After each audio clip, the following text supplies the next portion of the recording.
Stunt गरेर देश बन्दैन। स्टन्ट गरेर देश बन्छ? स्टन्ट गरेर देश बन्छ? स्टन्ट गरेर देश बन्दैन। एमालेको गुणगान गाएर मात्रै देश बन्छ। समस्या देखेर भाग्ने होइन, समस्या आइपर्दा एमालेको पछौरामा लुकेर बस्नुपर्छ। अहिलेसम्म एमालेले कुनै जनताको घर जलाएको छैन, किनभने एमालेले कुनै जनतालाई घर बनाएर दिएको छैन। कहिले कतै युवा प्रयोग गरेर देश लुट्न सिकाएको छैन, किनभने देश लुट्नलाई एमालेमा बुढापाकाहरू बसेका छन्।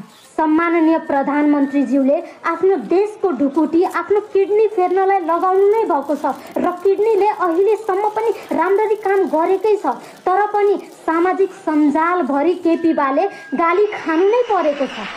सोसियल मिडियामा भाट भैरो गरेर उग्र बन्न एमालेले सिकाउँदैन। I will not stop supporting my team UML. मलाई सत्य बोल्नबाट र एमालेको वफादार हुनबाट कसैले पनि रोक्न सक्दैन।